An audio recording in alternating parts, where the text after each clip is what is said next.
Sir सांगा की काल जी बैठक घेण्यात आली देवेंद्र फडणवीस सोबत त्या संदर्भात काहीतरी सांगा. काही गुप्त बैठक होती काय मुलाखतीचा काही प्रश्न होता? हो, ती खरोखरच गुप्त बैठक होती.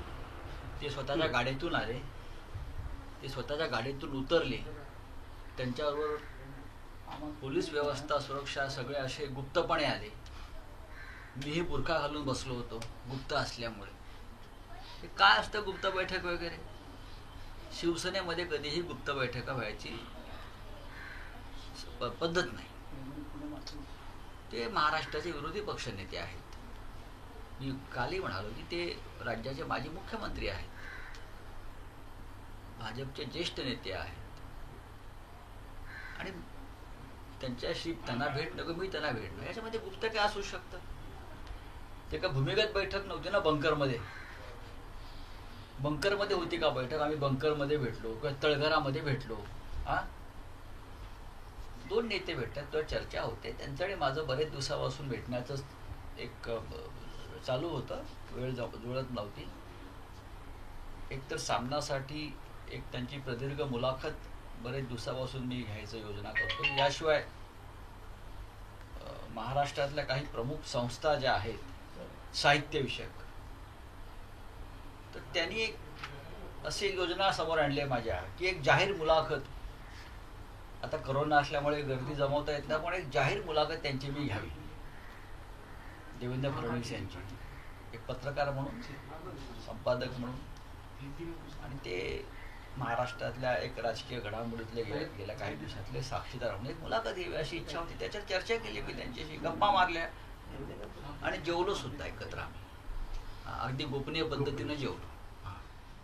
बोला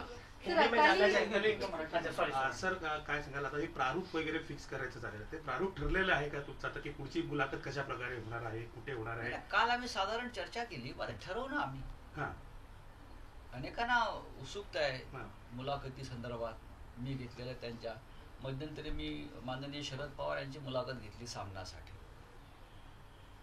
खरं म्हणजे पवार साहेबांची मुलाखत सुद्धा मी जाहीर मुलाखत पुण्यात घेणार होतो, पिंपरी चिंचवडला, पण ती त्या काळात होऊ शकली नाही या काही घटना घडामोडींमुळे. यांची घेण्यासंदर्भात काही संस्थांचं म्हणणं आहे देवेंद्र फडणवीस यांचं, तर घेऊ ना. काय होतंय की जर जेव्हा तुम्ही मुलाखत घेता त्यानंतर राजकीय समीकरण बदलतात असं सर्वांचं मत आहे. ज्याप्रमाणे तुम्ही एखाद्याची मुलाखत घेतल्यानंतर पूर्ण समीकरणच बदलतं, त्यामुळे तुम्ही आता देवेंद्र सिंगची मुलाखत घेणार, त्यानंतर राजकीय समीकरण बदलतील असं वाटतं? आता हे मी कसं काय सांगणार? मला असं वाटतंय सरकार सध्याची चाललेली व्यवस्था ही व्यवस्था 5 वर्षासाठी आहे. आणि शरद पवार, माननीय शरद पवार, तेव्हा दिल्लीमध्ये सोनिया गांधी, राहुल गांधी, महाराष्ट्रात उद्धव ठाकरे, अजित पवार, या सगळ्यांचं अत्यंत उत्तम प्रकारे समन्वय आहे. राज्याचं नेतृत्व उद्धव ठाकरे करतायत. शरद पवार साहेबांचं त्यांना उत्तम मार्गदर्शन असतं. आम्ही सगळे एकमेकांशी सहकार्य करतोय, त्याच्यामुळे काही समीकरण वगैरे बदलणार नाही. शिवसेना आणि बीजेपी कटलेलं होतं, त्यामुळे आता शिवसेना आता आणि बीजेपी पुन्हा एकदा एकत्र जवळ याची अशी जी सगळी चर्चा सुरू झालेली आहे राजकीय वर्तुळामध्ये. चर्चा तुम्ही करू शकता. आपल्याकडे काय चर्चेला सेन्सॉरशिप नाही, तर चर्चेला रेशनिंग पण नाही. तुम्ही चर्चा अमर्याद करू शकता. पण कल देवेंद्र फडणवीस से मुलाकात हुई, किस बात को लेकर मुलाकात हुई है? देखिए, देवेंद्र फडणवीस जी महाराष्ट्र के पूर्व मुख्यमंत्री हैं. 5 साल तक देवेंद्र जी ने महाराष्ट्र में मुख्यमंत्री पद संभाला है. हम उनके साथ काम भी कर चुके हैं. फिलहाल देवेंद्र जी महाराष्ट्र के लीडर ऑफ अपोजिशन है, बीजेपी के वरिष्ठ नेता है, अब बिहार के इंचार्ज बन गए. बहुत दिनों से मेरी और उनकी मुलाकात तय हो गई थी, दूसरे कारणों से, खास करके सामना के लिए उनकी एक मुलाकात इंटरव्यू में साक्षात्कार लेना चाहता था, लेकिन टाइम का थोड़ा सा गड़बड़ था, कोरोना हो गया, ये हो गया. और भी एक महाराष्ट्र में जो कुछ साहित्य विषयक संस्था है, कुछ प्रेस क्लब्स हैं बड़े, उनका भी ये कहना है कि मैं एक देवेंद्र जी की मुलाकात जाहिर तौर पर लूँ पब्लिक के सामने. तो इस बारे में भी मैं बात कर रहा था कि हम कैसे कर सकते हैं. ये लोगों की एक मांग है कि मैं आपके साथ मंच पर आकर बात करूं. ऐसा है कि हम दोनों कोई दुश्मन नहीं है ना। महाराष्ट्र की राजनीति में कभी व्यक्तिगत दुश्मनी नहीं होती है, आइडियोलॉजिकल या कोई भूमिका पर हमारे विवाद हो सकते हैं। तो इसलिए हमने उनसे बात की, और ये कोई जो हमारी बैठक थी वो कोई गोपनीय नहीं थी। हम कोई बंकर में अंडरग्राउंड नहीं बैठे थे, खुलेआम लोगों के सामने बैठकर बात कर रहे थे। पर सर इसके राजनीतिक मायने निकाले जा रहे हैं। और आपको मैं ये भी बताना चाहता हूँ, मैं देवेंद्र जी को मिल रहा हूँ, इस बारे में उद्धव जी को भी जानकारी थी। सर ये आप कह रहे हैं कि हम दोनों कोई दुश्मन नहीं है, तो क्या ये माना जाए कि दोस्ती की तरफ हाथ बढ़ा रहे हैं आप दोनों?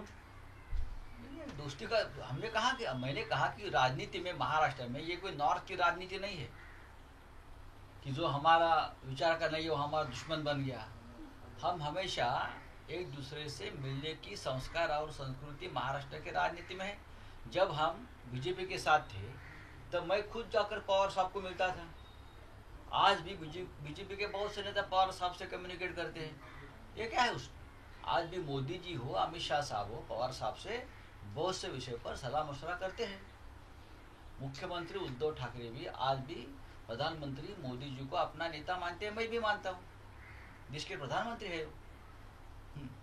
सर ये जानना चाहेंगे कि ये सर्वविदित है कि संजय राउत जब किसी से मुलाकात करते हैं तो राजनीतिक भूकंप आता है, तो क्या इस मुलाकात को एक राजनीतिक भूकंप की शक्ल माने हम? अगर भूकंप आएगा तो पहला जो धक्का होता है मुझे मिलेगा ना नीचे से। अब तक तो मुझे कोई करंट नहीं लगा है। जब तक करंट नहीं लगता है तब तक भूचाल कैसे आ जाएगा? पहले जो धक्के महसूस होते हैं ना, 2 रिश्टर स्केल, 1 रिश्टर, अब तक तो आधा रिश्टर स्केल भी नहीं शुरू हुआ है। सर एक और बात है, अकाली दल ने एनडीए का साथ छोड़ दिया है, तो कहीं ना कहीं आपको लगता है शिवसेना भी रह चुकी है एनडीए में, कहीं ना कहीं लगता है जो रीजनल पार्टीज हैं उनको नजरअंदाज किया जा रहा है? देखो, एनडीए के 2 मजबूत स्तंभ जो थे वो शिवसेना और अकाली दल थे। शिवसेना को मजबूरन एनडीए से बाहर निकलना पड़ा, मजबूरन बोल रहा हूँ, हमारी इच्छा नहीं थी। अब अकाली दल जो एक बहुत ही मजबूत स्तंभ था, 1996 से हम एक साथ रहे, वो भी उनके वो किसानों का जो विषय है उस मामले में निकल चुके हैं। अब नए साथी मिल गए हैं बीजेपी के एनडीए को, तो मैं उनको शुभकामनाएं देता हूँ। पर सर आने वाले बिहार चुनाव में इसका कितना असर देखते हुए नजर आ रहा है? जहां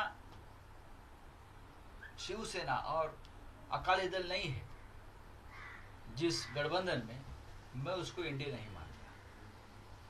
एनडीए का मतलब था बीजेपी, शिवसेना और अकाली दल।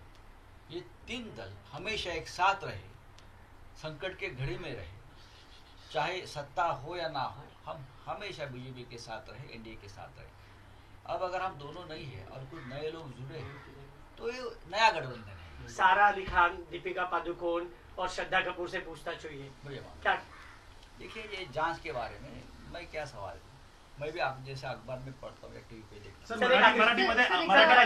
मराठीमध्ये अकाली दल जे सोडून गेलेलं आहे त्याच्याबद्दल जे आणि एनडीए बद्दल म्हणताय तर त्याच्याबद्दल जरा मराठीमध्ये. नाही, अकाली दलाच्या बादल यांनी एनडीएतून बाहेर पडण्याची घोषणा केली. मला खरोखर वाईट वाटलं आम्हाला सगळ्यांना, कारण शिवसेना त्या एनडीएतून बाहेर पडली म्हणण्यापेक्षा शिवसेनेला बाहेर पडावं लागलं.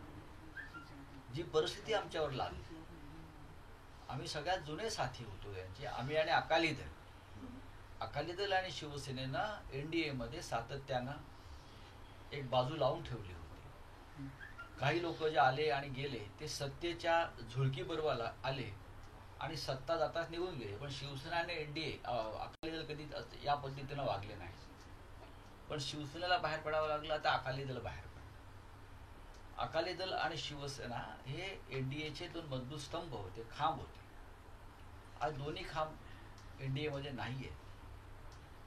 जिथे शिवसेना आणि अकाली दल नाही, ज्या आघाडीमध्ये, त्याला मी एनडीए मानत नाही. ती नवीन आघाडी आहे त्या नावानं झालेली. आम्ही त्यांचे चेहरे होतो, एनडीएचे मुख्य फेस.